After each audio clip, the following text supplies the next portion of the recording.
Dans le cadre de ses engagements en matière de décarbonation de la filière, la Fédération nationale des travaux publics a conçu un référentiel d'analyse des principaux matériaux utilisés dans la construction d'infrastructures. Il s'agit du béton conventionnel, du ciment, de l'acier, des enrobés contenant du bitume, de la chaux, de l'aluminium, des granulats. Pour comprendre, prenons l'exemple de la chaux. Tout d'abord est détaillé le processus de fabrication depuis l'extraction de la matière première jusqu'aux différents usages dans les TP.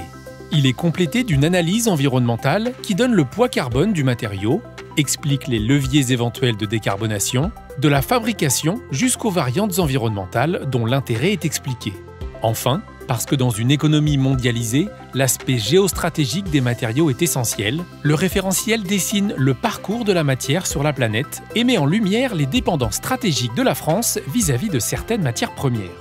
Cet outil numérique va permettre d'éclairer les opérateurs de la commande publique sur les différents paramètres à prendre en compte dans le choix responsable d'un matériau par rapport à un autre. Rappelons que les matériaux représentent près de 60% des émissions de carbone de l'acte de construire dans les TP. Et pour aller encore plus loin en matière de décarbonation, le référentiel se complète d'un autre outil, SEV-TP, le système d'éco-comparaison des variantes environnementales des travaux publics largement utilisé sur le terrain. Ici, à Roissy, la Voie Novembre est en pleine réfection.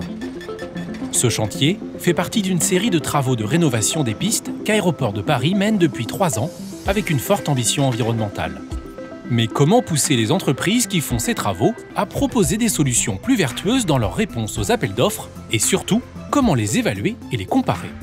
Pour ADP, la solution tient dans l'utilisation de l'éco-comparateur SEV. Vous voyez, tous les projets qui sont ici, c'est des projets qu'on a conçus avec SEV, donc depuis 2021-22. On a quand même pas mal utilisé l'outil en 3 ans. On arrive vraiment à quantifier, et c'est ça la plus-value de SEV pour nous, c'est qu'on a des valeurs numériques qui nous permettent de noter les offres. Et donc on a un outil qui est reconnu et qui est fiable pour tout le monde. Pour ce chantier de la Voie Novembre, par exemple, il a été choisi de réaliser une chaussée composite et les engins roulent au biocarburant. Résultat, 30% d'émissions de CO2 en moins à coût constant.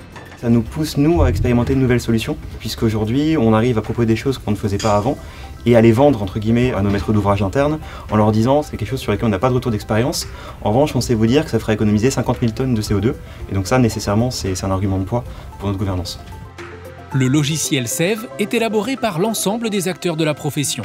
Conçu à l'origine pour l'industrie routière, il a été développé pour répondre aux besoins de tous les métiers des travaux publics, soit aux 17 métiers d'expertise de la filière.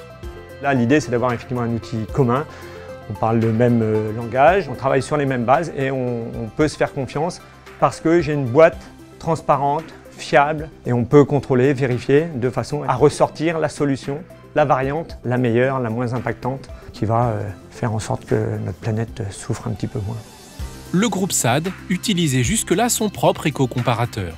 Il s'apprête à passer sur SEV pour intégrer cet écosystème entreprise donneur d'ordre basé sur la confiance. Nos offres vont être regardées sans a priori. Demain, quand on va proposer par exemple une offre de travaux sans tranchée, ce résultat va être transcrit dans SEV et on sait que le maître d'ouvrage et maître d'œuvre vont avoir confiance sur le fait que cette solution effectivement est meilleure. L'outil SEV nous donne cette information et nous donne la confiance qu'on peut y aller. Au Conseil général de la Haute-Garonne, cela fait un moment déjà que les appels d'offres sont émis avec le souci de la décarbonation. Le service des routes épluche actuellement les réponses au marché de renouvellement d'enrobés. 3 lots pour 60 millions d'euros avec un critère environnemental à 30% et l'assurance de choisir les entreprises avec des critères objectifs grâce à SEV. On nous a proposé des solutions innovantes avec par exemple l'introduction systématique de liants biosourcés dans toutes les formules d'enrobés. Ça nous permet effectivement de comparer que ce n'est pas que de greenwashing, de fiabiliser, d'argumenter et d'être sûr des résultats qui nous sont donnés.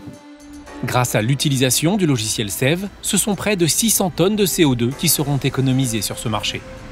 Toute commande publique confondue, toute collectivité confondue, fait vivre à raison de 70% l'économie du pays. Donc c'est un élément extrêmement important d'exemple et de levier pour promouvoir les achats raisonnés dans plusieurs domaines.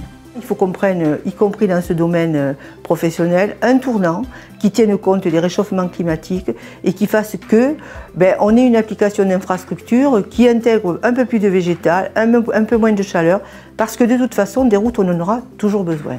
Sève fait partie de ces initiatives collaboratives qui allient secteur public et privé et qui participent à la décarbonation de l'acte de construire dans les travaux publics.